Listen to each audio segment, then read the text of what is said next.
You've got some sort of like what do you do? Slavic fucking facial hair setup going on here. I like it. That mustache, Brandon. Javon, quick thoughts. R. Kelly. Carter comes up shooting.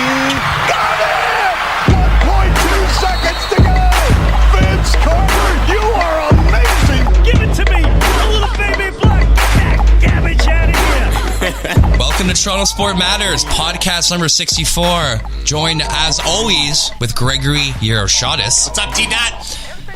To his left, my homie Christian Graffin. How's it going? And the return after a couple months selling tie-dye t-shirts and doing crude characterizations of Filipino tourists in Miami, Javon Bigard has made a decision to join us on the pod again. Javon, how you doing, bud? I'm doing all right. Thanks for having me, gentlemen. I'm happy to be back. You know, I have a few gripes to get off my chest, but overall, that's trademarked by Diamond Pizza. You fucking take that back. That is Greg's gripe. He wants some swag.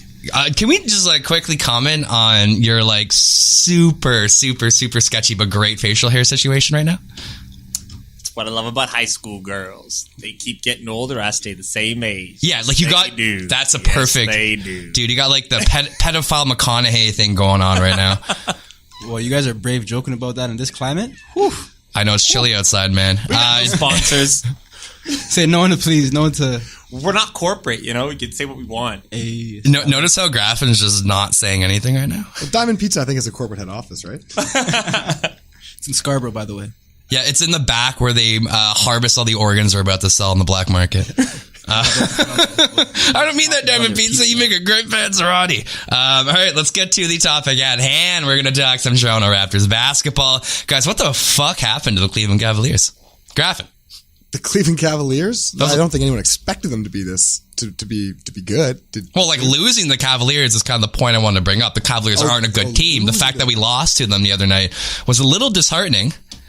The only reason it was disheartening for me is because Kawhi was playing, and we didn't look as good as any of the other nights. But again, at the same time, it was a back-to-back, right? Well, we'll talk about it now. So on the road. Kawhi was rested, though. Your best players were rested. No, I know. I'm just saying the game doesn't really matter for us. So a couple easy wins against the Miami Heat and the Pelicans, a couple unfortunate back-to-back losses, the Detroit Pistons and the Houston Rockets. Guys, what game stood out to you the most? The Houston game, because look, the Cavs, the only difference between the Miami game and the Cleveland game was that, look, you live and die by the three, man. In the Miami game, we hit an all-time record in threes, and in the Cleveland game, we went 5 for 35 or some ridiculous number, right? Yep. But the Houston game stands out because, if you're an elite team, you circle on your calendar those types of games. The offense looked anemic. We had that great third quarter, and I thought Nurse left the bench in a bit too long. The bench just really was struggling. And as they have all year. Yeah, but give it up to Houston, though, because I think Houston right now is playing the best basketball in the NBA. They play the Golden State Warriors tonight. They got Capella back. What's that? Capella's been back for a while now. Yeah. Chris Paul's back. They're balling, man. They figured it out again. Yeah, I think it's not the big takeaway for me for Houston this year was just the scheme, man. It's not the players. Well, maybe James Harden, obviously, but look at Kenneth Faried just sliding into Capella's position, just dropping 15 and 10 on a nightly basis, man. I still think Houston is the number 2 team in the league right now. I still think it's Houston. They're the scariest team. Now, earlier in the year, we weren't saying that, but now, I agree with you. Yeah, exactly. The injuries and the losses to free agency. Plus, their roster's completely flipped. From the beginning of the year to now, they've picked up so many different people and put different parts together. Look, Daryl Morey just got the extension for 5 years. I think Houston right now, the way that they're constructed and the way they're playing specifically, is the scariest team going into the playoffs. Well, they've beat Golden State 3 times this year. Really? And all 3 times. And they're 6-1 in the regular season over the last 2 years against them. Wow. So tonight, seeing as how bad Golden State's been playing, it's a big game actually. It is. But hey, Brad, if we can go back to the Raptors, I think part of the problem too that's frustrating when you talk about the Cleveland game versus the Miami game was that, again, for me, it's this jack up 3 offense where if you're not on that night, you're not going to win. But secondly, it's the consistency in the ball movement from one game to the next when you insert Kawhi Leonard in is concerning. And this is why the load management, right, becomes an issue. The teams, now that we got Gasol it's supposed to be a pass-heavy offense, So I haven't seen it. That's a great point you brought up. So another point I kind of want to bring up in discussion was Kawhi Leonard. Obviously, coming this season, a lot of hype surrounding bringing in, a perennial MVP contender, arguably a top 5 guy in the league. Parity is the death of us, and obviously DeMar DeRozan was a fantastic basketball player, but he wasn't getting us over that sort of playoff hump.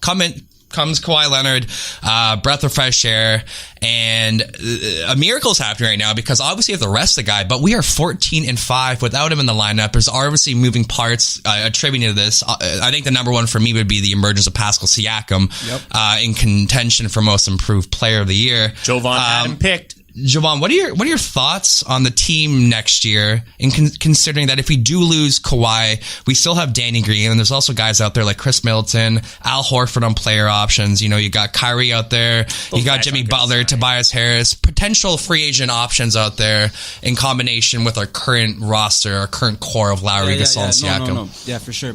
Pascal Siakam is the future face of the franchise. We don't need Kawhi Leonard. I look back to last season and the season prior to that.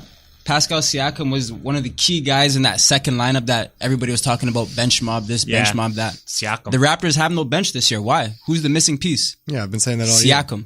Siakam's in the starting lineup now. Siakam's the game changer in most moments in the game. We're not saying, oh, look at Kawhi Leonard's highlight dunk. Look at his highlight block. Look at his, his transition play. We're saying these things for Siakam.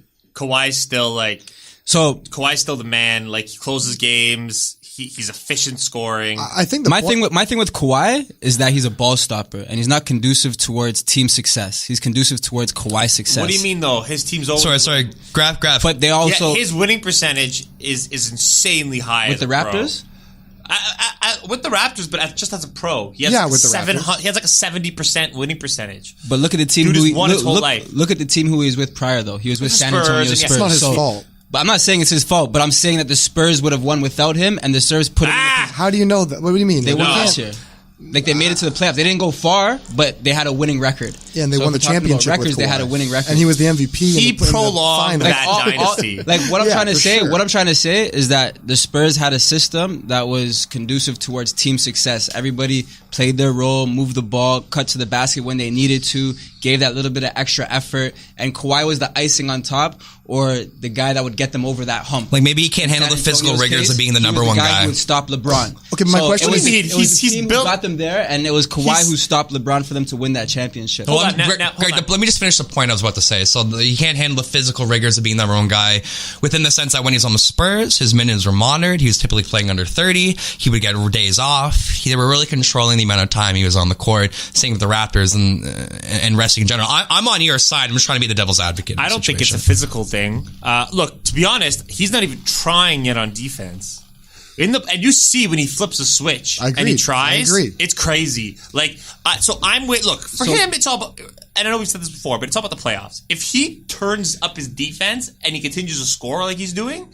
But the key thing is if though. If what makes you think that he's gonna want to turn it on in the playoffs, or if something doesn't go his way, think he's a competitor. Will he turn it off? What do you mean? Hold on. What do you mean by that? Like, what evidence is there ever that you would say that he would turn it off? He's a competitive guy. But Kawhi's not sold on Toronto, in my opinion. He's not sold on Toronto. And he doesn't care whether we win or lose. Because if he did care whether we won or lose, he would have been like, you know what, I want to play every game. And we haven't heard that from Kawhi. No, well, Kawhi came out today and said, I appreciate the health, the rest that I'm getting, the fact that they're looking after my body and they're preserving me for the playoffs. I think that basically he's dictating it. I think he's the one at the beginning of the year who's like, I think I need more rest. And they're like, perfect. We'll make a plan at the beginning of the year. Here's all your rest days, any back to back. Like, this plan's been in place from the beginning of the year with Kawhi. Oh no, for sure. It has been. But I still think that to have Kawhi as the end all and be all of the Raptors is a false mindset. I don't think he's going to be there for us when we need him the most. And to extend that, I don't think he's going to be a Raptor next season. Look, and so all these moves that Masai Ujiri might be making to try and keep Kawhi, I think is all for naught. I think we need to take what we have with him, right? Use him the way we need to use him. And at the end of the year, when he wants to move back to San Diego, where he just bought his new mansion, he can go there. That team in San Diego? What team in San Diego? Is 3 hours away. Yeah. What team in San Diego? That mansion is 3 hours away from where I Google mapped it. Okay. I'm serious, bro. Yeah. Okay? Because when I saw that too, I was like, oh man. And how did Kobe used to get to the Staples Center? Helicopter? Okay. Yeah, Kawhi ain't got no helicopter. Got that claw brand isn't that big yet. The Lakers, the Clippers will give him a damn helicopter. Well, he doesn't have to pay for no, that. he doesn't- okay, On the so- house. Hold on. The whole point of I think though is that if we went 14-5 this year without Kawhi, right? Yeah. If all these free agents on Boston, Philadelphia, Milwaukee are all there, and who knows what's going to happen in the East next year? I guess is the point. Yeah. Like, it could be wide open. What happens if Durant and Kyrie stay in or go to the West or stay in the West? man, for they're Durant? going to the Knicks. Like who knows what's going to happen though? Really? Yeah. So for the Raptors, We got this if year. we didn't have Kawhi, even with our team, I'm pretty confident with Siakam leading it that we would have a top 3 team no matter what happens. Exactly. I agree. Which is why I don't think that the Raptors should have traded JV. I think that he would have been a complementary piece to the new Siakam Raptors, and I don't think Gasol can do that. So, on All right, moving down the list, guys. We got about an hour left. Okay, fine. Greg, last point. No, well, we were just talking about the Valanciunas trade, and I know we wanted to talk about that. Yes. You don't think they should have traded him? No, not at all. Not at all. Graffin thinks. No, I like what we have now. Again, like with Gasol, that is. Because again, it's someone who moves the ball around. It stretches the stretches the offense out for us a ton. He's a solid screen setter. And he's got better hands. I think Valanciunas does. that trade was absolutely necessary in my opinion. Again, with the DeMar DeRozan situation, what are you going to do? You're going to keep looking at the same shit, the same iteration of the team every single year, hoping that something's going to change, or completely mix it up. You got to mix it up. You can't sit completely mix it You up. can't sit idle.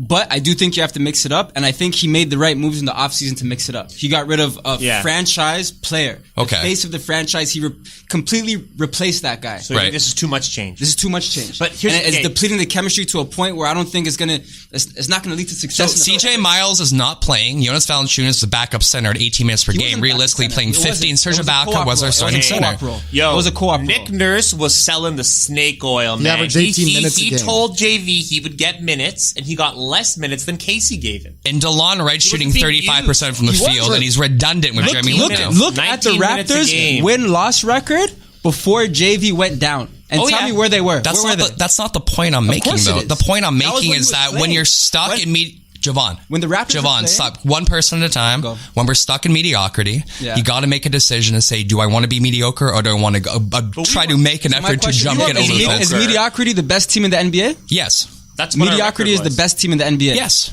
Okay, well, if that's your impression of mediocrity. What are we working toward? It's We're to trying win a to get to the finals. championship. We're It's trying to to go get to the finals. And if like you I said finish before, first in the East, the Raptors had found something in that new dynamic where it wasn't JV and Ibaka starting at the same time. It was either or, and they would put one of them in depending on the matchup, and they found magic there. Okay. I'm telling you, the Raptors were a different team when they had right. that So you dynamic. got to think about Masai Ujiri's methodology going to that. We have that either one of or the other are on the court, right? Yeah. Layering between Ibaka or Valanciunas. Yeah. Why not have that exact same thing, but instead of Ibaka Valanciunas, you have Ibaka and a perennial all-star in Marc That can Gasol. pass. That can At pass the the ball. That can give you a different look at least. Shadow of the All-Star he used to be. No, absolutely. He's 34. Well, I'm not Like denying you that. said, he's a high IQ guy. Yeah. And if it's all about the playoffs, in theory, this should help us come playoff times. If I could just say, the big thing I think, and I mentioned this on a previous podcast, but JV, he didn't fit the timeline. He was between the young guys and the vets. With Gasol, if Leonard point. walks, trade Gasol, trade Lowry. Gasol's done. I think Start with the young dudes, right? Siakam and Anunoby, and build it up. All right, guys, we got to move down the list. We only got about an hour for the pod. All right, second topic I want to discuss, Serge Ibaka. My favorite time of the year is when Serge Ibaka just decides to lose his fucking mind and swing on a fool. We saw it happen against the Cleveland Cavaliers. Marquise Chris obviously said something to him. Ibaka popped up immediately, grabbed him by the neck, and threw a couple punches. Graffin, it's just good to have like a tough sort of enforcer type on the team, or is it kind of a detriment when it comes to him obviously losing 3 games suspension and also trying to gel with the new guys who brought in, obviously Marc Gasol, Jeremy Lin, etc. Lin. I'm going to go, I guess, against the hot take. I don't think it's a good thing. Like, I know it shows toughness in the team, but does it it's show that? basketball. Like, I don't. Marquise Chris? Again, I honestly don't. I don't like the move from Ibaka. Like you said, there's been a lot of change recently with the Raptors roster. Exactly. Ibaka's he's the centerpiece almost of it, like figuratively and literally, in the fact that he's the starting center. Like stable. Yeah, he's the one that's going against Gasol right now for a starting job. But- we all know that, and the last couple games down the stretch are going to prove that. So why if Could you're I just- Ibaka, though, why would you go in a 3-game suspension, let Gasol get sort of acclimated with Lowry and Kawhi? You're giving him the opportunity to do this. Plus, But you're isn't also that a good ruining thing, the, then? But you're ruining the chemistry for. Yeah, again, no, he it's could not be the right planned, option but over Marc Gasol. This is Who one of knows? these things that might. Well, guys, quickly. Negative. One person at a time. We are not first take. Alrighty, let's do This this. is one of these things where a positive might come from a negative. Right? Where because Ibaka's not playing, Gasol's got to get more minutes, and hopefully he can start to then gel with the team a bit. 'Cause Do you I think that he- went through we'll Ibaka's see mind when he who's- threw No. I'm not saying it was. I just said Prevails. I don't think it was planned, but a positive in this case maybe can come from it. Right? In that now you know Mark's going to get more time. Well, it's a very glass half full approach to it, but I just don't think. Well, I don't think Ibaka even thought about this. No, I'm it not came saying he out. thought Remember about last year we had an interview with Jack and we asked him about Ibaka and what happened with that team incident and why the team suspended him. Well, it came out recently that he punched a team staff member on the team bus, Wow. and that's why he got that suspension. last year. Ibaka is a no. You add that long up with talker. Robin Lopez, with Marquise Chris. Who do you think he punched? Again, he's a. I don't know. I think he punched the big cat. But again, I just don't think with these games down the stretch, it's important for us to gel right now. Yeah. Like it's all about chemistry. Yeah. And if it was against Boston and he was fighting like Baines, that's different. In the play, like, yeah. No, you know what I mean? Like sending a like Brandon talked about, like the toughness, the enforcer. Because they're in the playoff run, That's right? sending You a might face them in the message. But Yep. this is against some kid. Like, you know what I The mean? worst In team. a worthless game. When we were down by 20 already in the third quarter. Yeah, that made no sense. Is there any context behind that situation? Like, was there anything said? Like, Yeah, I seen a he stood slight over him, push he when he said was in the air. something. I just don't think Marquise Chris was any situation to even be talking. Former 4th overall pick, fucking what, 3rd team in a year? Like, shut the fuck up, guy. Like, that's shut what the fuck up and prompted- show your respect. Yeah, I guess. Like, right? He can't, This kid said something to him. Who the fuck are you? so maybe I'm with Graffin on this. Like, you can't let small fries rattle you like that. Like, you're a Yeah. fucking, you know, you're one of the better centers in the Eastern Conference, man. Don't let I these think little... it might speak to a bigger issue, though. I think it might speak to maybe a role change that Ibaka's going through and different sets, different plays, so much different personnel, so much different things that he's not used to. I think Ibaka thrives with a continuity or a flow of the way things are, and he's not easily adaptable to change. And I think all of that culminated, plus that situation of being down by 25, being slightly shoved, I think it might have just blown a gasket for him. For sure. All right, moving down the list. I know, Graf, you want to talk about this for a bit. There's not much of a discussion because the Raptors signed Eric Moreland today. We'll talk about him in a second. But with Ibaka gone for the 3 days, like, what kind of player would you like to see? Like, you were mentioning Gortat as an option. You know, like, Boucher could step off and fill the minutes. I know you had your heart set on Graf. You had your heart set on Randolph as well. Just quickly, Eric Moreland. He's a 6'10", 238-pound power forward center. Came out from Oregon State. From what I can read about the guy, he seems like a defensive stud. What do you think he's going to do for the Raptors moving forward, especially if Ibaka out? Well, for these 3 games, we're actually going to see quite a bit of him, I think. I know Boucher, I mean, first of all, Siakam's going to play small ball center minutes quite That's a bit. another positive. Which is going to be another thing that we're going to get to experiment with. We're Yep. going to see another different starting lineup. He did start, I think it was 2 years ago for the team that he was on, a couple games as well. Like, he's not unfamiliar with the NBA. I think if anything, he'll come in, just fill the role, and then after that, regress right back. And I mean, we have to sign someone, right? This weekend's sort of the deadline. So if anyone, I wanted Zach Randolph originally. I wanted someone with a veteran toughness, but more of a toughness reputation than anything else. Just Where voice of you just experience, don't though, want- right? Look, no one else in my mind has gone up to Boogie Cousins and wanted to fight him multiple times on the court, whereas Boogie has literally backed off. Except for Randolph. Randolph is that guy. Like, his reputation alone, and even if you put him in for 2 minutes at the end of a game where it means nothing, he'll make sure nothing. I like the idea of a That's Zebo. specialist That's Zebo. enforcer. Exactly. No, I it's wanted someone like him. I don't know. we had Monroe. honestly the I like highlight. Monroe too. The highlight of my season so far is when Cousins just kind of tossed basically the rook Tatum. You know, Rozier is getting all pissed off, gets right in Boogie's face, and Bane's like, no, small fry, I got this shit, and just gets right in fucking Boogie's Cousins. You can see he got a little rattled by the Aussie. Love that. And like you were mentioning, maybe Moreland is that type of guy. You never know. You're mentioning Randolph. Maybe Moreland's an enforcer. Maybe Moreland and Ibaka, and no one can fuck with us in the front court. The guy's got a lot of tattoos. I don't know. He looks kind of terrifying. Mello, man? What about Mello? I don't know, man. The fact that the greatest player in the history of the NBA is still a free agent is just shocking to me. The icon. Yo, our bench can't get any worse. When when he's declining the Lakers' option to come play on their team, you know the Lakers are If bad. he agreed to come off the bench, so you knew he wouldn't be an issue in that No. sense. He said, "Yep, I'll come off the bench." I don't think we have a role for him right now.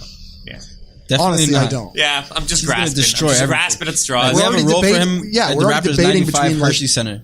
Go get the tickets down there. All right, this is our last topic for the Raptors discussion. Called the Hershey Center? I think they changed it. Oh, I don't know. I think Javon doesn't realize that his questions that he's throwing to Greg are being recorded as well. We got our own little convo. So last question of the Raptors segment. We kind of had a discussion last week about potential playoff rotation, who is on the chopping block, who's going to play. Obviously Patrick McCaw, who got the start for Kawhi, has kind of emerged as the most logical guy to sort of fill that 7-8 role. Love it. What are your thoughts on Pat McCaw, and has he kind of emerged as the front runner, Greg, for the bench spot? I absolutely love McCaw. I think he's an elite. He gives you what DeLon Wright gave you on defense, but more. Yeah. Like he's a better athlete, and he's lankier, too. More, yeah. Like he's more into the ball. He doesn't give you as much offensively, but he knows his limitations. He's a utility player. Well, he's the perfect sort of Swiss Army knife player, right? Yeah, and again, he has that experience with Golden State. I think it's his job to lose right now because Jeremy Lin although he had a couple good games, he hasn't been playing well overall for the Raptors. You're talking about Marc Gasol not playing well enough. I'm not saying Marcus Jeremy Gasol's not Lin's- playing well. He's just not JV. No, Yeah, but he's not but playing my up to point his is Jeremy standard. Lin is He's making not. it. He said it. Yeah. My point is that Jeremy Lin is sort of making it easier for him. OG's been playing well recently. He's starting Yes. to actually play like a slasher. Yeah. But I still think Patrick McCaw and OG right now are sort of neck and neck to see the playoff minutes, and I don't think we're going to see Jeremy Lin in the playoffs when we get I don't Van really Vliet think back. we. Yeah. He seems like the kind of guy, though, like if he was on the bench, like he would be like a very positive, sort of upbeat sort of guy. He'd be a player coach. Yeah, player for sure, coach. for He has sure. high IQ But I for could sure. see if we're playing in the finals against someone like Golden State, I could see someone like Patrick McCaw guarding like Steph Curry, so we can spread it out. Not Kawhi Boucher? and Durant, Put more and pressure everything on like him. that. I see him as an option to throw on Kyrie Irving. Okay, there you I go. honestly All those small think guards, that yeah. he was got Eric for Bledsoe. that purpose. No, but like because Irving has torn us apart. You know what I like about McCaw? Just like the last couple of games, he can drain the open three. Yeah, no, you leave him open, he can hit the three. You know, as a defensive specialist, you know, it's obviously the defensive game is going to be a little bit of a liability, but he does have a little bit of an offensive game as well. And he's the one who sort of, like I said, like Brandon said, actually, like he replaced Kawhi in that starting lineup. Yeah. He gave us the jolt, right? Like him and Siakam together was like so much more energy as opposed to Kawhi's sort of slow it down, isolation style. More pressure on the offense, right? defense. All right, moving into the second quarter, we're going to talk about general NBA news. Just a quick shout out to the man who made the music for our podcast, the lovely, lovely intro, Makimoto, currently on Big Brother Season 7. Big Brother Season 7, crushing it right now. He's going to win the $100,000, I hope at least. Wait, hold on 1 second. Say that again. I've been out the loop. Hold on. Mac is on Big Brother? Yeah, he's on Big Brother right now. Javon was roommates of Mackie in university as well, which is kind of funny. Great. That guy would do You something. gotta like that. holler at your boy, man. I know. I've been out of it, man. I've been so like, fuck, man, out of it. Investing in the youth. All right, going to the NBA discussion. Education. Go on, sorry. Again, forgetting that he's being recorded. I got to pick up groceries after this. Going into general NBA news, we're going to talk about the Warriors really quickly. We have to. Sort of the question I'm going to pose you guys, is there an expiration date for the Warriors dynasty? Sort of in lieu of, you know, Kevin Durant, DeMarcus Cousins, Klay Thompson's pending free agency. Do you view this as the last season of dominance? Is the three-peat in jeopardy? And what would be the lasting legacy of this iteration of the team? Do you know what the expiration date is? July 1st. That's the day of free agency.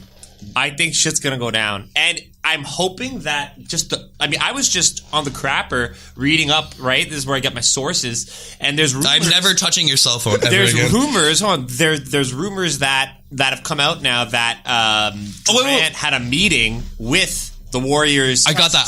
With the Knicks. Sorry, I got that. Just a little side note. I love when you fucking send me a story on like Facebook Messenger because it's either from like an accredited journalistic institution or some like buttfuck weirdo writing on his blog. Yeah.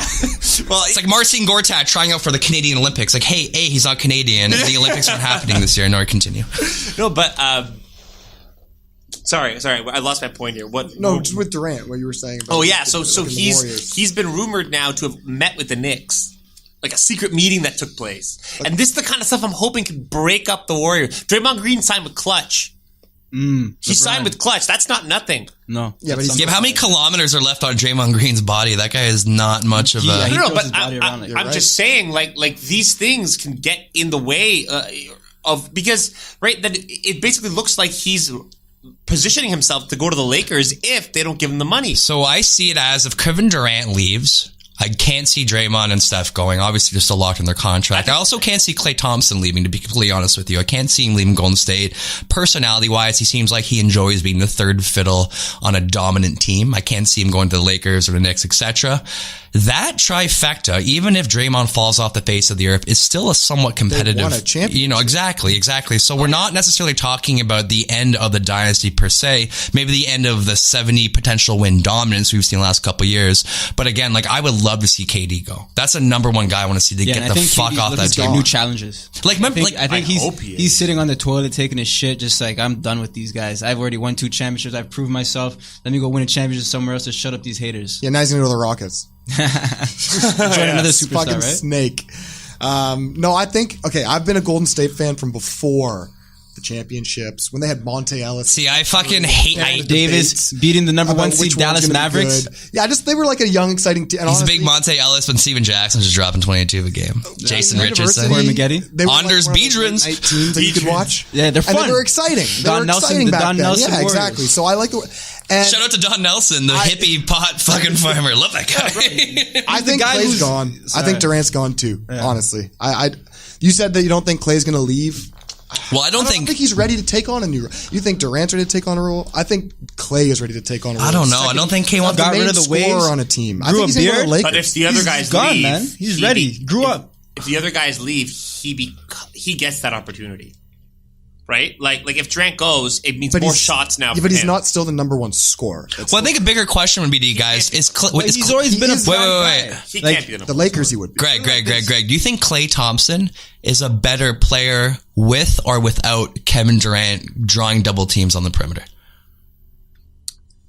It helps, but I don't think that's going to hurt his shooting in the long run. I think that Well, percentages, like just everything that defines Klay's skill set. Do you think Klay's value and his numbers are going to be impacted by the loss of Kevin Durant? I think Clay is a kind of player where he can adapt. And I think his calling card was he was a spot up shooter. You know, Steph Curry, Kevin Durant, they would break down the defense, kick it to him, and he's ready to shoot the ball. Ready to catch it in transition, shoot the ball. And he would get his Back cuts. points like that, back cuts like that, easy layups, all that stuff.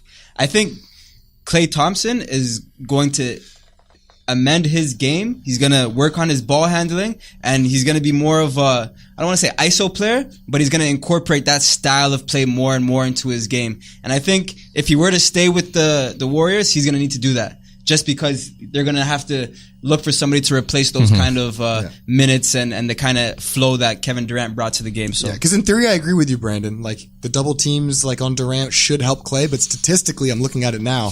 He had some of his best years Yeah. before. Durant. Just hypothetical Less question. shots, right? Right. So, like, if you look at, well, he went from 8.1 and 8.3 in the 2 seasons to 7.1 and 7.8. But his percentages have been right around 43%, 42% the whole time, right? Yeah. So he had 40. What they should do is they should trade Draymond to the Lakers, re-sign Boogie. KD's going to leave, and like just it. build behind the I like three-point it. shooting of Clay and Steph, big body in the low post and Cousins, filled up with like Ersan Ilyasova the 4, another shooter to 3.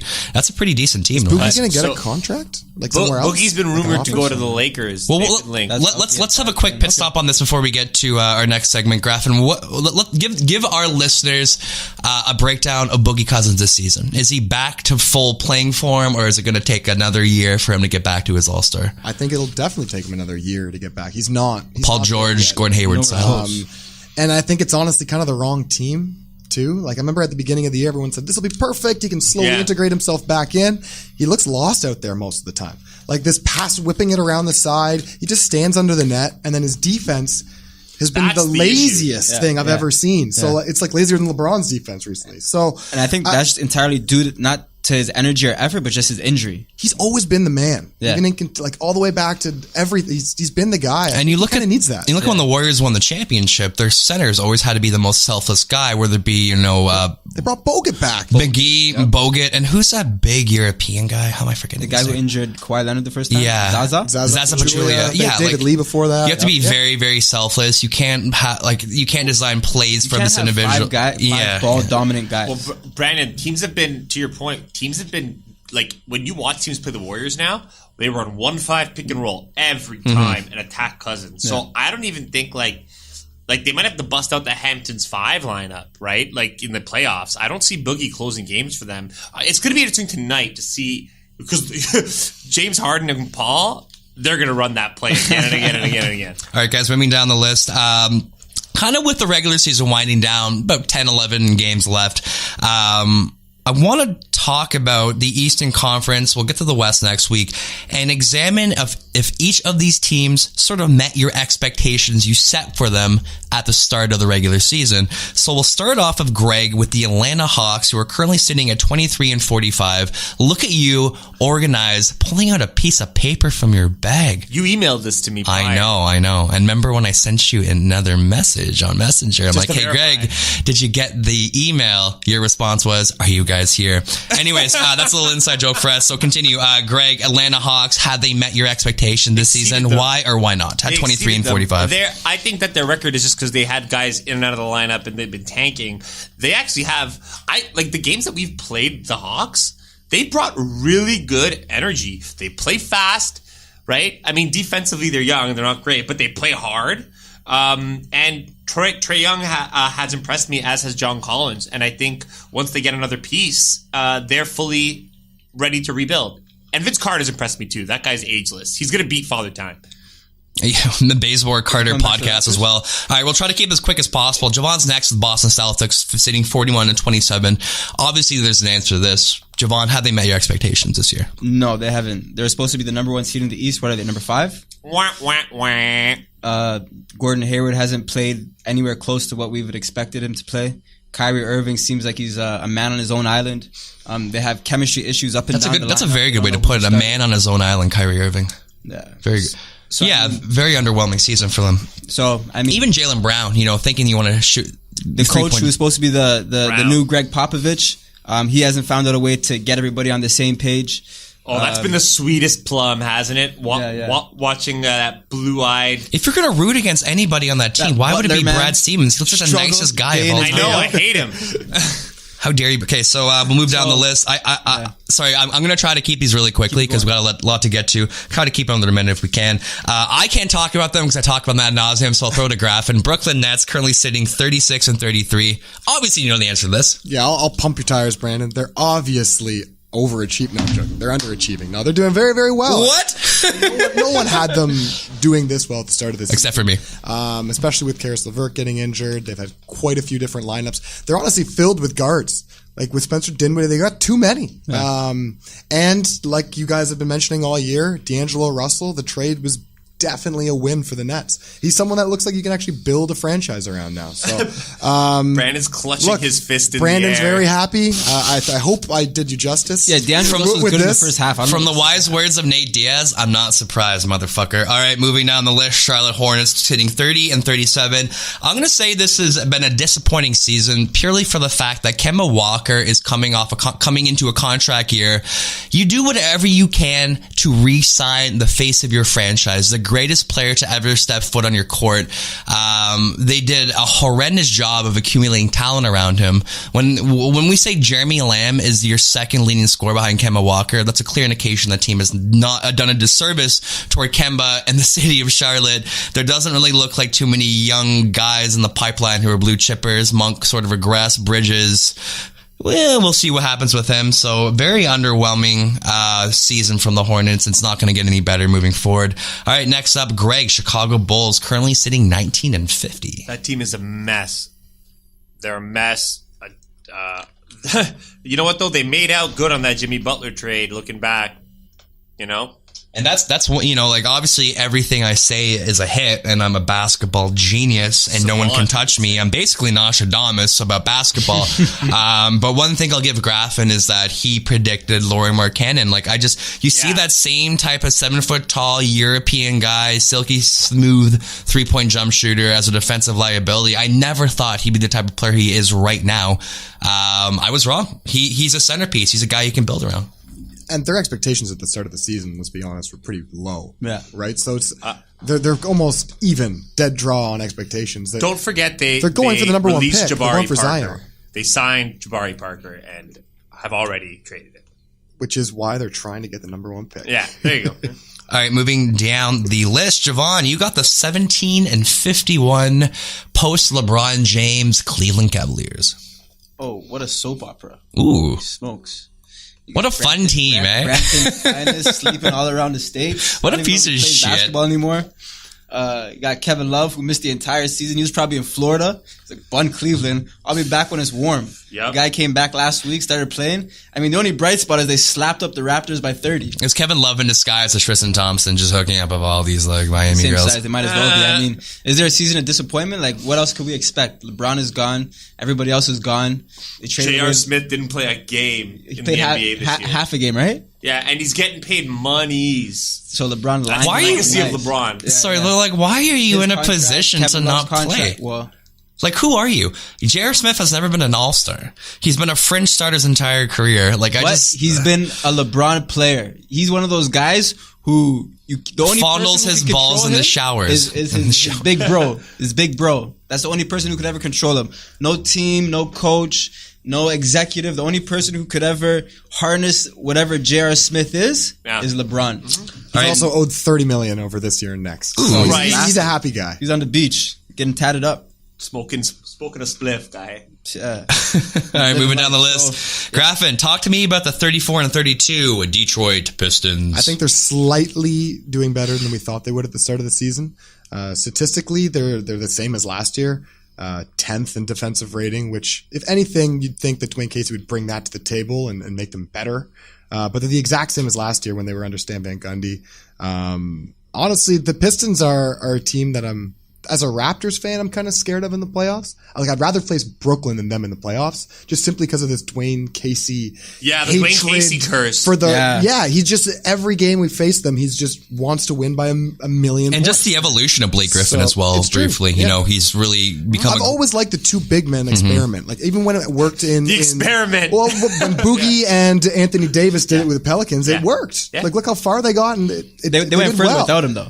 Well, in the playoffs, he got injured. If he was playing in the playoffs, I agree. They could have gone deep. Who knows what could have happened. They had already turned it around by the time he got injured. I was watching that team. Yeah. Back to the Pistons. I think they're slightly overachieving. I think we would have had them as like a 500 team this year. But look, they're seventh. They're seventh. They're right now facing us in the playoffs, and they're 2 games above 500. So, all right, moving better than we thought. Moving down the list, I got the 43-25 Indiana Pacers. I'm going to 100% say that this season has met my expectations, even in lieu with Victor Oladipo's injury. When they were playing, before the season started, everyone sort of predicted who would be the powerhouse of the Eastern Conference. Philadelphia, Toronto, Milwaukee was a sexy pick, but no one was really bringing up the Pacers. Victor Oladipo just transformed that team into a contender. They were right up there with the upper echelon of the East before he got injured. And when Victor went down, I know they've been struggling recently, but they've been playing some fantastic ball led by Bogdan Bogdanovic, Miles Turner. Domantas Sabonis has emerged as an incredible from core mate with Turner. I just really like the makeup of this team. You can see the complementary pieces are there. When Oladipo comes back next season, you might be talking about an Eastern Conference Finals contender. Yeah. Moving down the list, we got the Miami Heat with Greg, 31-35. Yeah, I'm a little disappointed. I thought with the I'm a big Pat Riley fan and the system that he put in there. Mind you, Dragic was injured. Dion Waiters was out for a bit. Heat check. Waiters was injured. And those are actually important guys for what they're doing there. I think what I've been following is now, they've moved away from Whiteside. He's coming off the bench. Well, Josh Richardson has been an absolute revelation John this season. Richardson and Bam. Bam. That's all Bam Bam. Adebayo, man. He can switch that 1-5 because that's what teams are doing. Again, they're just attacking Whiteside. Justice Winslow's look good at running the point as well. Yeah. There are So a little bit disappointed, but considering all the injuries, there's a lot of silver linings in a very disappointing season. All right, moving down the list, we're going to go to the number one team in the Eastern Conference, the 51-17 Milwaukee Bucks. Siobhan, have they met your expectations this season? I think they've underachieved just a little bit. What? Oh, look at this contrarian hot take. No kidding. There's a few games where I thought the new coach could have made some different adjustments. Maybe got rid of like all that size clogging up the paint.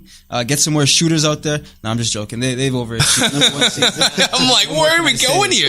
Like they stole the mantle from the Raptors. I thought the Raptors. Well, I knew the Raptors were the best team coming in when they had JV, and then they decided to can him for some strange reason. So they've taken over the mantle as the best team. You got me on that one, in the Eastern Jovan. Conference. and you know what's key has been Lopez. Yes. Oh my God, yeah, Lopez. But you know what's even more key? The guy you affectionately called Button Schmuckle last year, who you were convinced is on a good coach. Coach of the year, man. Budenholzer's going to get coach. Listen, we throw some insane predictions on this pod. Best team in the league when they went to the playoffs and still lost to LeBron. Who? His Atlanta Hawks. Remember that year? I think it was like 4 years ago. Yeah, he got the best out of a group of fucking. Yeah, you got. Hey, J Kidd was on the starters the other day. He wants to coach again. Yeah, he's gonna that have LA to- job is calling. I think Putting himself out there. maybe It's don't want Tyronn him. Lue's team. What maybe are you talking about? Javon, is Ryerson looking for a new assistant? Because fucking Jason Kidd could be an option there, and maybe a fucking water boy for a bit. Like that guy's got to start from the fucking bottom. Penny Hardaway is up to becoming a coach. Disrespect. Fucking I mean, you're gonna get angry about this. All right, moving down the list.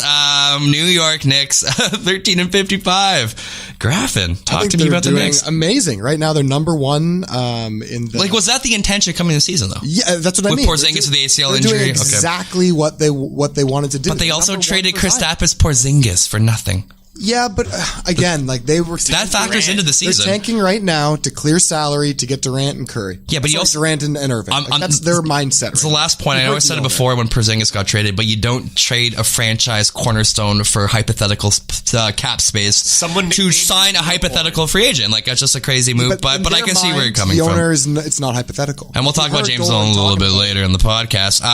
So I got the 31-37 Orlando Magic. I think they've met their expectations coming in this season. Obviously, some of the guys, Jonathan Isaac, Aaron Gordon, Mo Bamba, Evan Fournier, et cetera, have kind of emerged as, complementary pieces. But the bigger issue with the Orlando Magic this season, at least in my opinion, is that they haven't really developed a number one all-star, a number one face of the organization type, a guy that they can depend on a nightly basis. They've drafted in the top 5 for how many years in a row, and they could never really sort of bring in that guy that face of the team type. It's always been sort of hypothetical upside and just not one defining player. Hey, Brandon, I get all that. But how are you not going to show no love to my guy Terrence Ross, former Raptor, just lighting it up the past few weeks? How are you not going to show him love? It's crazy that he wasn't, they didn't decide to flip. Because I think they're in a playoff picture, during the deadline. They were fighting for the Eastern Conference 7 or 8 seed. So I guess they wanted to make the playoffs. That's a foolish mistake because I think Terrence Ross, correct me if I'm wrong, could have commanded a first round pick based on the way he's been playing this year. Sort of 3-and-D skill set, bringing back a little nostalgia from Toronto, the 50-point game. I don't think he would have got a first round draft pick. You think so? I don't know. Because he's still in his prime. He's young. What is he, like 26, 27? Not even? No, he's like 28, 29. No. Same year as Drummond. 26, 27. He came same year or a year after JV. And he is officially 28 years old, born February 5th, 1991. Yeah, see, if we were having this conversation in January, he'd be 27. Yeah, but I don't have a fucking time machine. I'm just saying.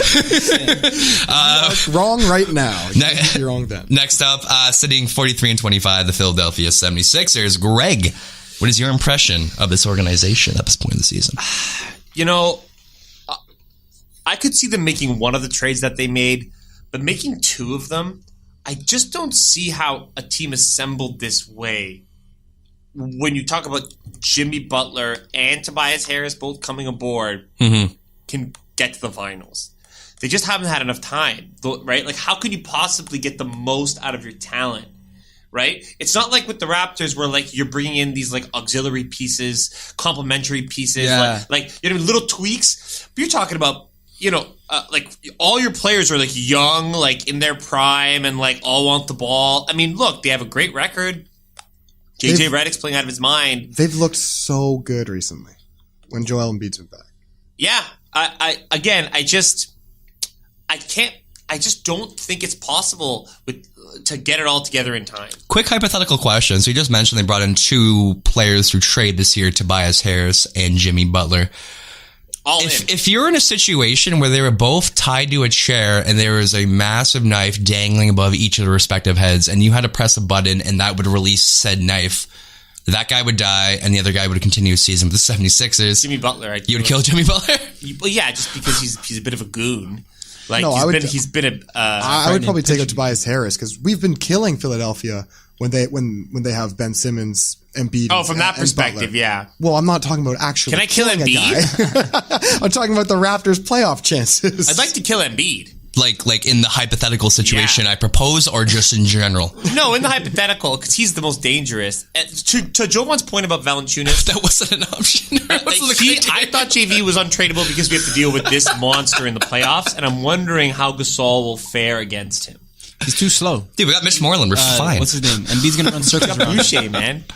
Boucher would get literally swallowed alive by Embiid. All right, we're going to end this quarter with, well, I'm going to give it to Graffin because I know Graffin's got some hate to throw toward the 28-39 Washington Wizards. No, I'll be quick because they don't deserve any time. The Wizards suck. Let's leave it at that. Yeah, let's just leave it at that. It's obvious that they fell off obviously the John cliff. Wall. They're better without John Wall. But still, this team is supposed to be in the gun with Indiana and maybe the 76ers for that fringe 4, 5, 6 spot. They're not even in the playoffs. Just that's it. Alrighty, jumping into the third quarter, I'm going to hand off the hosting duties over to Christian Graffin because he has a suggestion for a brand new seating system in the NBA. I've had a few beers today. For the playoffs, sorry. I've had a few beers today. It's not overly complicated, but I'm making it a little more complicated than it is. So, Christian, can you enlighten me? Yes. So I can explain it in 4 steps. And Jovan, you haven't heard this yet at all. No, have not. So I'll try to explain it as simply as possible. I think that the playoffs need to be changed because right now there's so many games down the stretch that don't really matter. The regular season in general, we've been saying this for a while, hasn't really mattered quite enough. So the first thing I would do is when the playoffs come, I would say your team record is sort of considered overall and you're seeding 1 through 16. So you're eliminating the conferences and you're looking 1 through 16. So right away, every game matters now at the end of a season because you're not contending against 7 other teams. You're contending against 15 other teams for playoff seeding. There's more mystery in matchups. Travel isn't really an issue anymore. Less predictability. And again, like I said, you want to win every game in the regular season and make them all count.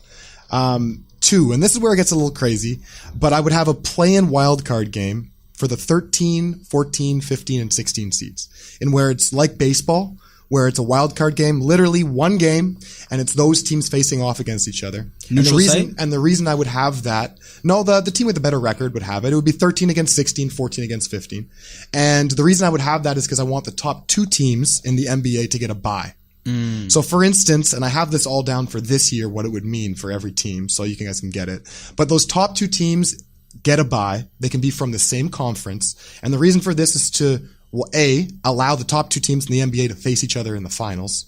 As opposed to, exactly. It incentivizes winning. And plus you get that break, of course, for the first round of the playoffs. So incentive to keep winning. Exactly, which is huge. You also get to face a team that's not only played a wild card game, but a 7-game series after that.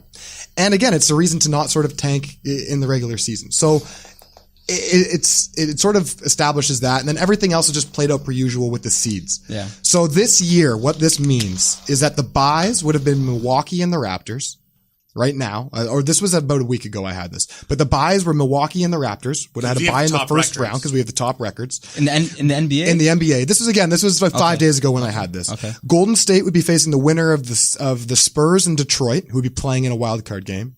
The other wild card game would be Brooklyn and Sacramento, and they'd be facing Denver.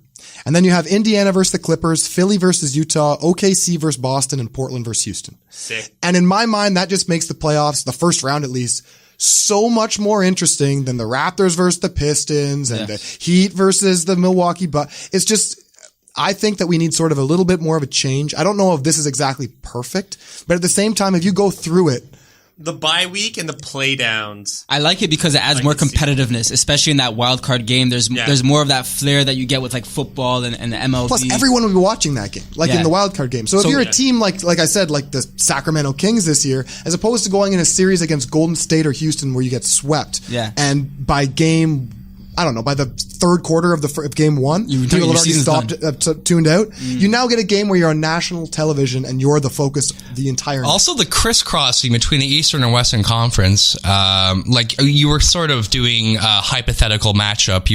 When you sent me the list. Yep. Brooklyn, Sacramento, for example. That's a fucking fantastic matchup. Yeah. You know, like looking back, like remember the Raptors, DeRozan, Lowry. If we were talking about this a few years ago, you and I, Graf, Clippers, Raptors in a 7-game series. How fucking great of a series would that be? Just different looks. You know what I mean? The same redundancy we see every single season with all the same teams. OKC, Boston. Hey, Graphic, you better copyright that. But look, Boston hasn't been doing that well this year, and in my little list here, they're slid all the way down to 10th.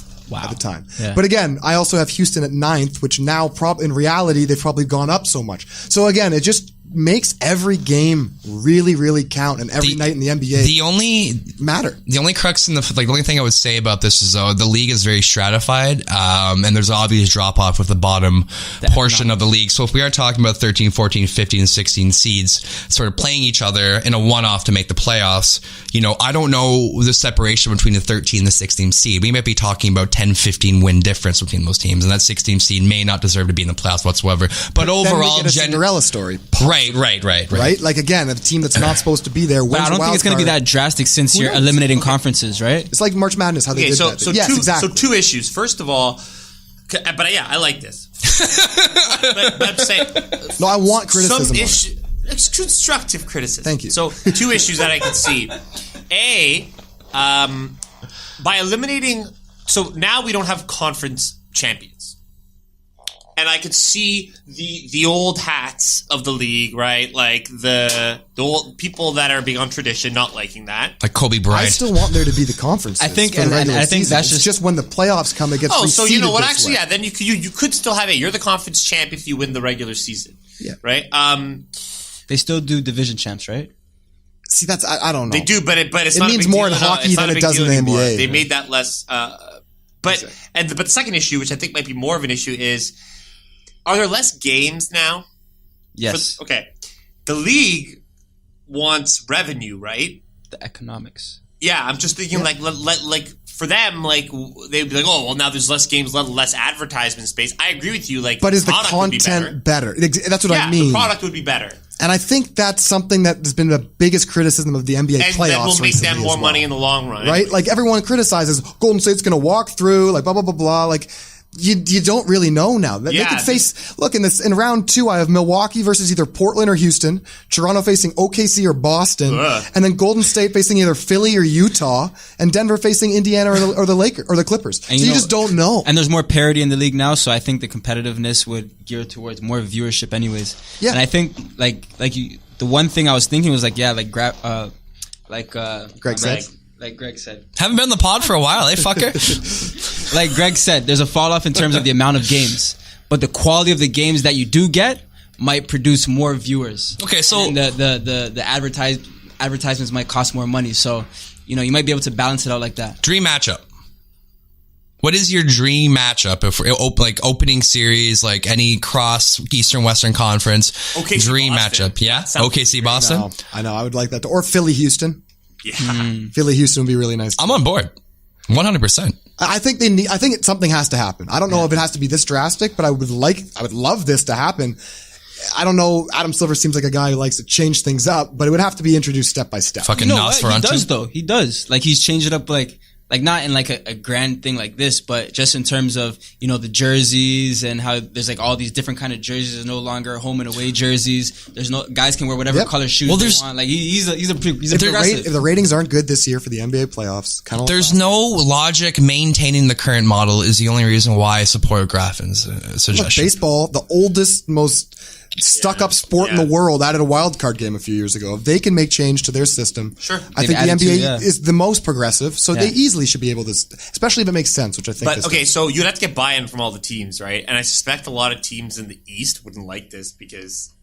Well, look at the top 5 in the East right now are really good. Yeah, you're right. I think another way that for this to work, you would have to cut down on the number of regular season games because it kind of makes the seeding sort of pointless. If that makes sense. You know what I mean?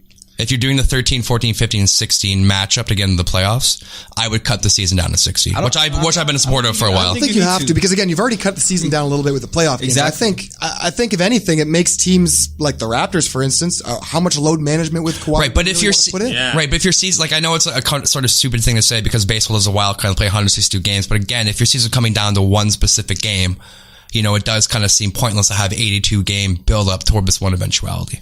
But again, that just makes to me, that makes every game matter more. I guess it gets more dramatic as the season gets closer to the end. The thing is, like, if you play 82 games and you're expecting a 7-game series or you're expecting a best of 7 series against the number 1 seed, chances are you're only going to have 4 more games, and all of those games are going to be blowouts, right? Except for the rare occasion when you have the Pelicans facing Golden State, but they still got swept in 4 games. The games are just more competitive. Yeah. So I think a lot of those games, they're blowouts anyways. Right, so, and there'd be a huge battle for that 2nd and 3rd seed because second gets a bye.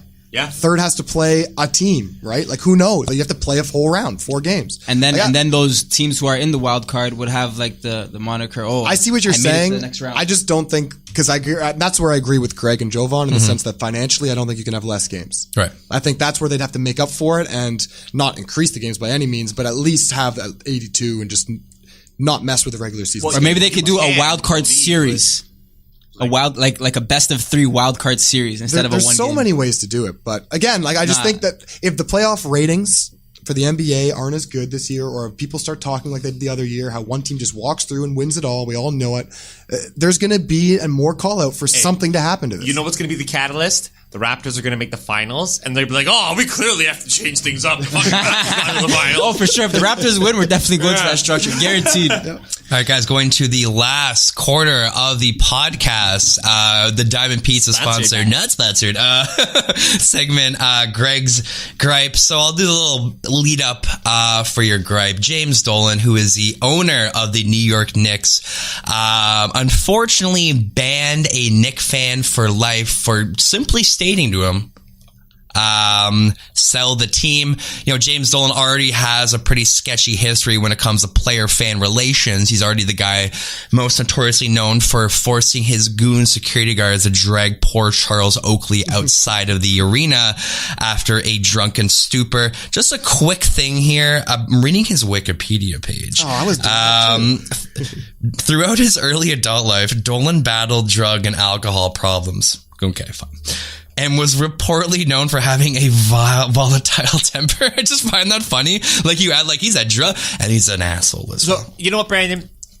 You're fired up. You know what? I'm really fired up here. You know why this really bothers me too? Because it's such a snapshot of the problem in America, right? North America, but specifically the USA, where, like you say, this guy who was a shithead most of his life inherits a team from his father, right? Has absolutely no social skills, doesn't deserve it. Lead singer of JD in the Straight Shots. Yeah, like tries to, spends his adult life chasing some dream, even though he has no talent. buys his way into opening up for other bands, right? And like if you watch the clip too, the guy wasn't even being overly disrespectful. Sorry, I got to pause for 1 second. I'm just reading this. On August 1st, 2018, Dolan's band released a song titled I Should Have Known, inspired by sexual harassment. Christ. Problems. No, but it's the moment that we're living in, right? And that makes this even worse for me, right? Like the story just broke too in the US about how all these rich parents in the United States are buying their way into American universities by claiming that their kids play varsity sport, but really they don't play varsity sport and they hire a private consulting firm. Do you know to the greatest doctor photos of their kids playing like lacrosse, even though they're not actually doing it? The best part about the story was that one guy who was like a consultant or the second in command to the guy who sort of funded this sort of fake institution. This guy wrote all the tests. So basically, the parent would go up to this guy and say, my daughter scored 65% on her SATs. Can you get it to 75? Like a manageable uptick to make it think that she's not cheating on the actual exam. Yeah. So the guy would go and do that test and intentionally go out to get 75%. And he just consistently did it back and back. I kind of applaud the guy's mental intellect and the acumen to be able to handle that. But again, it's kind of a disgusting story. Continue with Dolan. No, I'm sorry. No. So to me, it's like, it's not just that he did it. It's like what he represents and how he's like driven this franchise. Like growing up to me, like I was in Madison Square Garden last year, beautiful arena. You know, the Knicks fans, say what you want. Like that place is always full. It's a storied franchise and he's just driven it into the Mecca ground. of basketball. And for years, you've been telling me this, Brandon, for years. And it wasn't until the Charles Oakley incident that I really started paying attention to this guy. And this was just the last straw to me. I thought it was absolutely disgusting. Well, even the Phil Jackson hiring was like some desperate attempt to sort of reclaim his image in New York.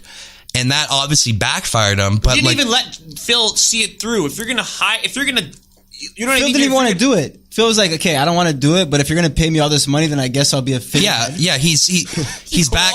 He's back in fucking Walled his brain. He's back in the Caribbean smoking his clove cigarettes and smoking his really shitty weed out of an old, disgusting bong, wearing the Sitting in same that weird-ass t-shirt for a sideline couple chair weeks on end.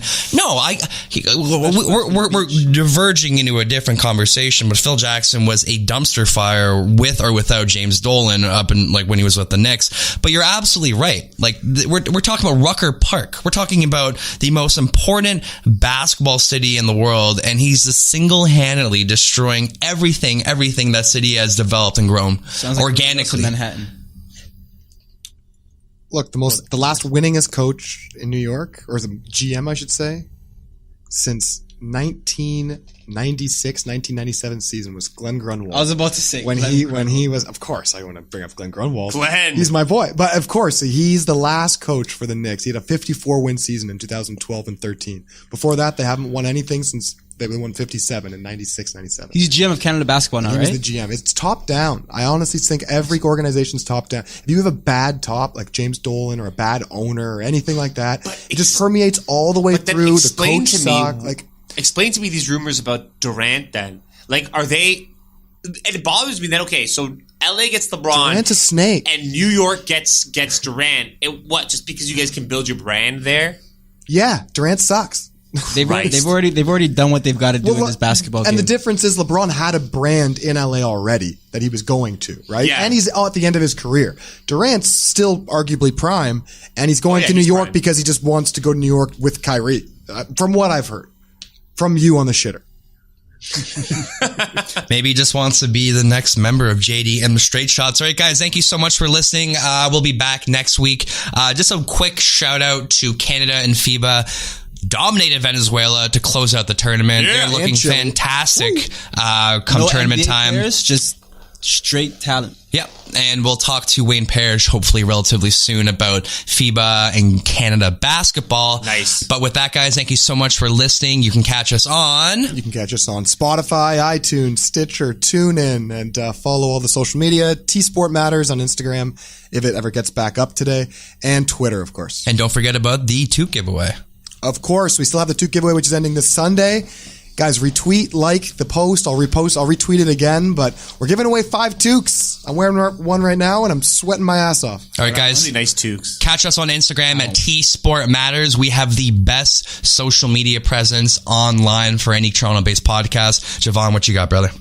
So my basketball team, Toronto Basketball Academy, has their playoffs starting next Wednesday, continuing into the weekend. We got to win 4 straight games to win the Canada title, the National Preparatory Association. So hopefully we can close that out, get those 4 straight dubs, and I could come back to this show with Some good trophy. news, TBA. We're and expecting possibly it. a ring. Good luck, man. Good luck. Good Anything new, Greg? Any of the girls playing some soccer? I got updates coming, don't worry. All right, guys. Thank you so much for listening. We'll be back next week. Peace out, Toronto. 1.2 seconds to go. Vince Carter